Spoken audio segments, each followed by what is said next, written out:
Software wife versus farmer wife final episode. Recap.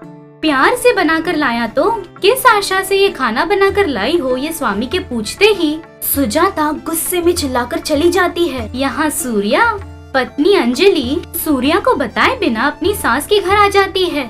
सूरम्मा अपने बेटे को फोन मिलाकर जल्दी आने कहती है। सूर्या का जल्द से जल्द गांव आ जाना, ये सब हमने पिछले वीडियो में देखा था। उसके बाद सूर्या स्वामी दोनों रेलवे स्टेशन से निकलकर घर आ जाते हैं। घबराते हुए घर आ रहे थे। उनकी माँ सूरम्मा हॉल में बैठकर इंतजार कर रही थी।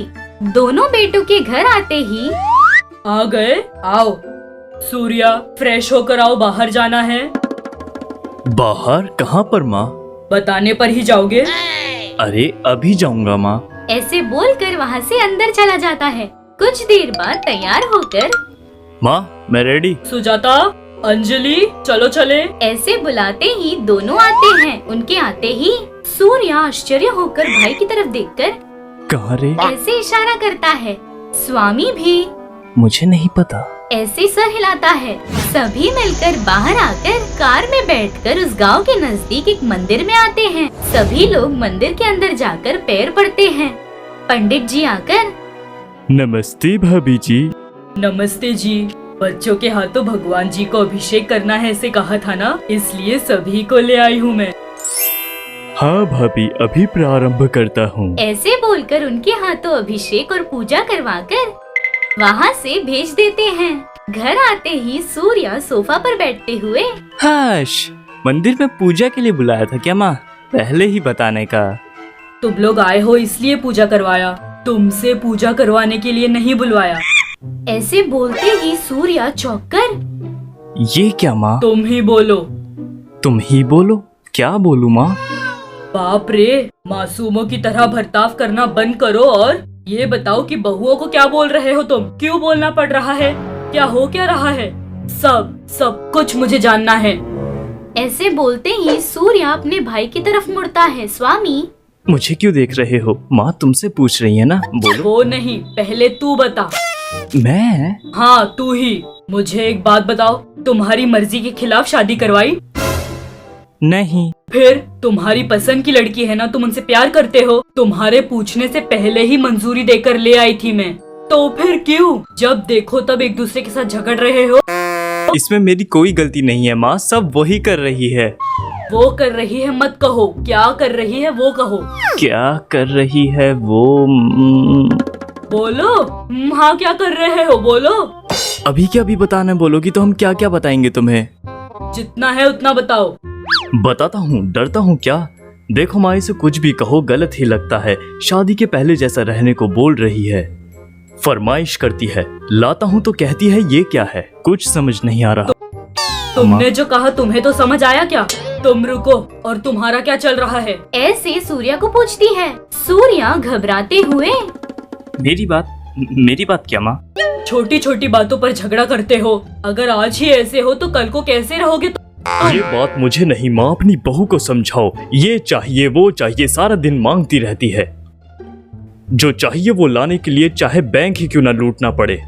जो चाहिए वो नहीं लाता तो मुझे खाना नहीं देती, मुझसे बात नहीं करती। इसी चक्कर में टीवी भी फूट गया।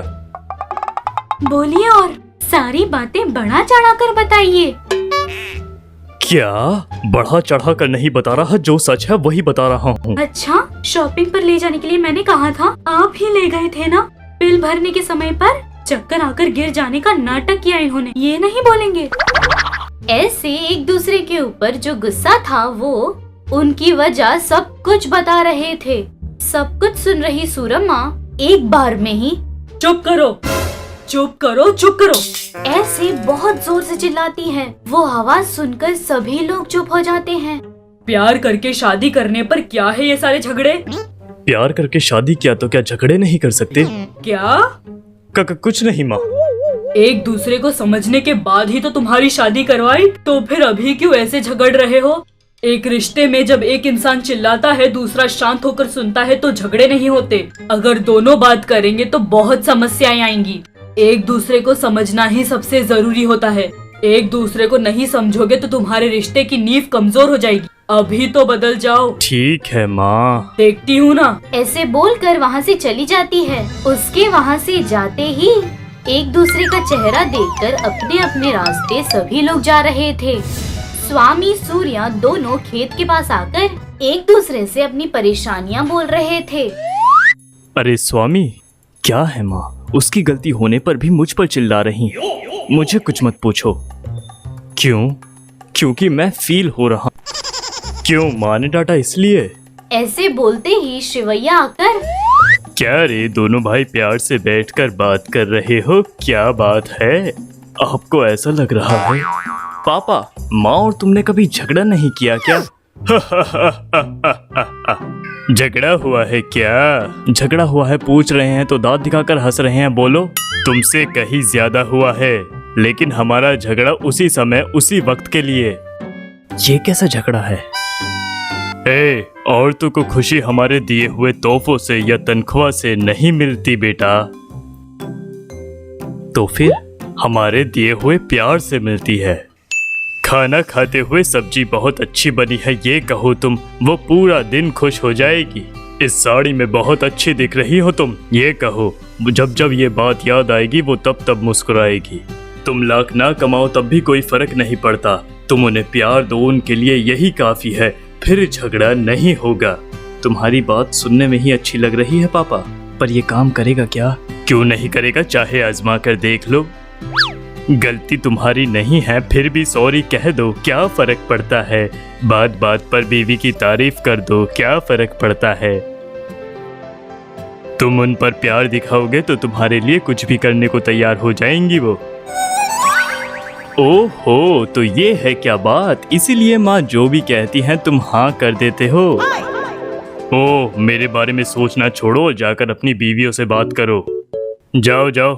ऐसे बोलकर दोनों को घर भेज देता है। स्वामी अपनी पत्नी सुजाता के पास आकर, सुजी, आ गए? गुस्सा चला गया?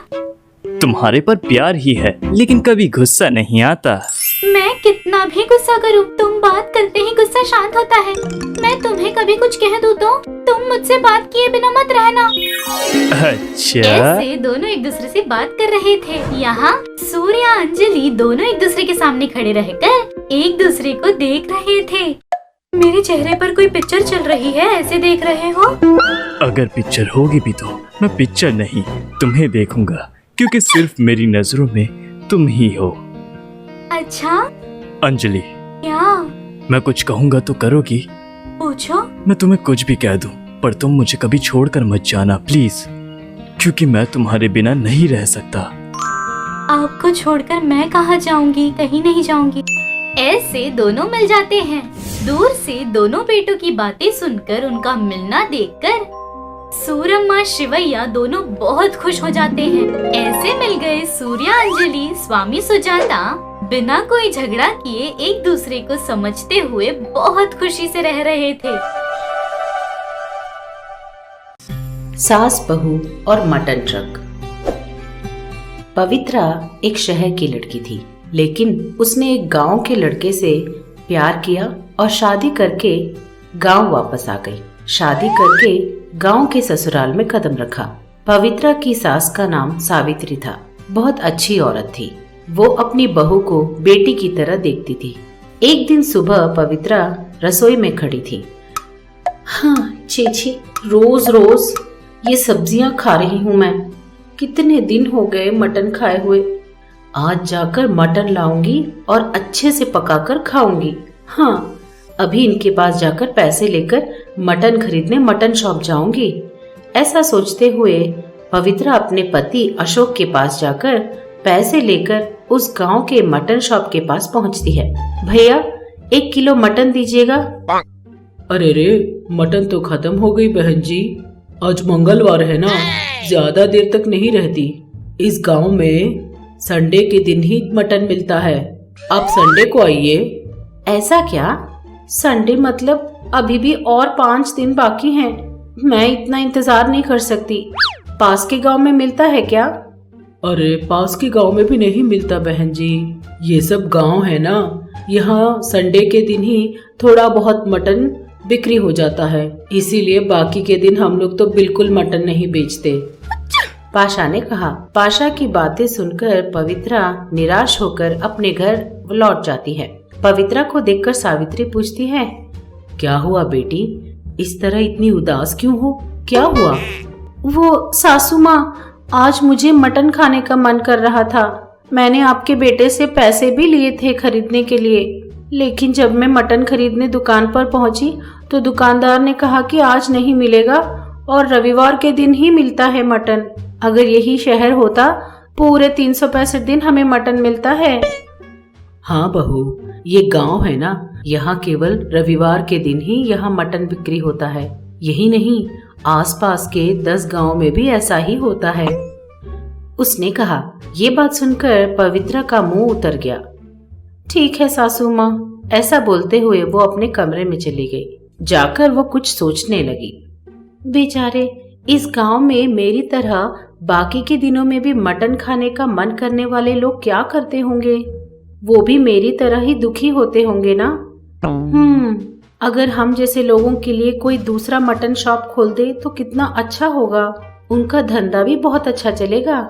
इस तरह थोड़ी देर सोचने के बाद बोली, कोई और क्यों, मैं ही क्यों ना मटन शॉप खोल दूं। वैसे भी घर के काम खत्म हो जाने के बाद खाली ही बैठना पड़ता है ना। दुकान पर एक काम वाले को रखूंगी तो आराम से काम हो जाएगा। ऐसा सोचकर वो अपने सासू माँ के पास पहुंची।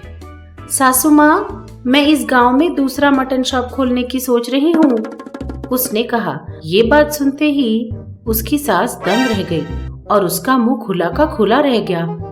क्या कहा? एक बार और बोल। मैं सोच रही हूँ कि सिर्फ रविवार ही मटन मिलने वाले इस गांव में मैं एक ऐसा दुकान खोलूं जिसमें रोज मटन मिलता हो। लेकिन बेटा, रोज भी अगर मटन बेचेगी तो खरीदने वाले नहीं होंगे इस गांव में, तेरी बिक्री नहीं होगी बेटा, उसने कहा। फिर भी पवित्रा ने अपनी सास की बात नहीं मानी। अरे कुछ नहीं होगा सासू माँ, आप बस देखते जाइए कि हमारी मटन शॉप कैसे चलती है। इस तरह बोलकर उसने एक मटन शॉप खोल ही दी। साई नाम के आदमी को उसने काम पे रख लिया। रोज मटन काट कर रखने पर भी कोई खरीदने के लिए नहीं आता था। उसका दुकान केवल संडे को ही बिजी रहता था। इस तरह कई दिन बीत गए। पवित्रा का मटन शॉप केवल संडे के दिन ही थोड़ा बहुत बिजनेस करता था। पवित्रा के मटन शॉप की वजह से आसपास के बाकी दुकानों में काफी लॉस हो गया था। उन लोगों को पवित्रा पर बहुत गुस्सा था। इधर सावित्री को भी अपनी बहू पर बहुत गुस्सा था कि उसने उसकी बात माने बगैर मटन शॉप खोल दिया था। मैंने कितनी बार मना किया था, लेकिन तूने सुना था क्या? मेरे लाख मना करने पर भी तूने ये मटन शॉप खोल दिया। अब देख तुझे कितना लॉस हो रहा है। गांव के बाकी मटन शॉप वालों को भी बहुत नुकसान पहुंचा है। उनके पास पहले ही कम लोग आते थे, अब और भी कम हो गए। हाँ सासू माँ, आप सही बोल रही हैं, लेकिन गांव के सभी लोगों के दिमाग में बस एक ही बात है कि सिर्फ संडे को ही मटन मिलता है। उन लोगों को पता नहीं है ना कि मैं यहाँ रोज बेचती हूँ। अगर पता चल भी गया तो तेरे दुकान पर आकर खरीदेंगे क्या? इस तरह वो बोल रही थी कि मलैया नाम का सब्जी बेचने वाला आकर बोला, हाँ, टमाटर, बैंगन, भिंडी ले लो। इस तरह वो चिल्लाते हुए उनके सामने आया। उसको देखते ही सावित्री बोली, अरे मलैया, तुम तो दुकान लगाकर सब्जी बेचते थे, अब इस तरह ठेले पर बेचना क्यों शुरू कर दिया? क्या बताऊं माँ जी, दुकान में तो सिर्फ मार्केट के दिन ही लोग खरीदने आते हैं, बाकी दिनों में तो कोई खरीदने नहीं आ रहा। इसीलिए इस तरह बिक्री करने के लिए मैं गली गली घूमकर सब्जी बेच रहा हूँ। अच्छा, तो अब कैसे हो रही है बिक्री? हाँ, बहुत मस्त है माँ जी। लोगों का मन में भी यही चल रहा है कि कोई उनके पास आकर सब्जी बेच दे। मार्केट तक जाकर दुकान में सब्जी खरीदने के लिए उन सबको आलस आ रहा है। इस तरह वो लोग बिना सब्जी के भी कुछ दिन खाना बना ले रहे हैं। इसी वजह से ही तो आजकल शहरों में डिलीवरी बॉयज आ गए हैं। हाँ, तू सही बोल रहा है। इस तरह दोनों बातें कर रहे थे कि मलैया बोला, ठीक है माँ जी, अब मैं चलता हूँ। ऐसा बोलते हुए वो वहाँ से चला गया।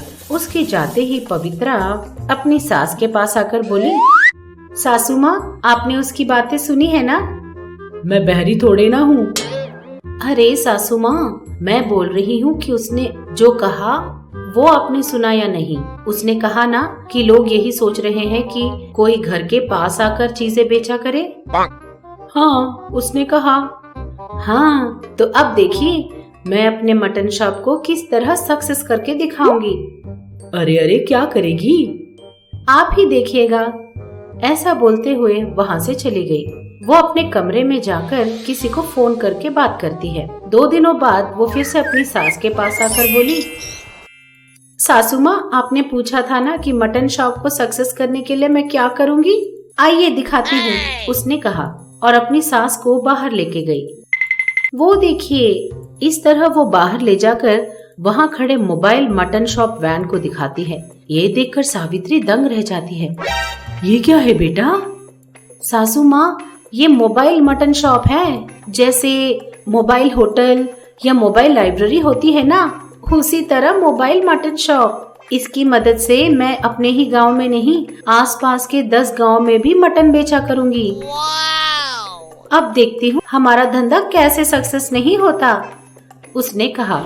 अपने कहने के मुताबिक वो उस वैन को लेकर गांव-गांव घूमकर मटन बेचा करती थी। जितना पवित्रा ने सोचा था उससे भी ज्यादा लोग मोबाइल मटन शॉप पर आकर मटन खरीदने लगे।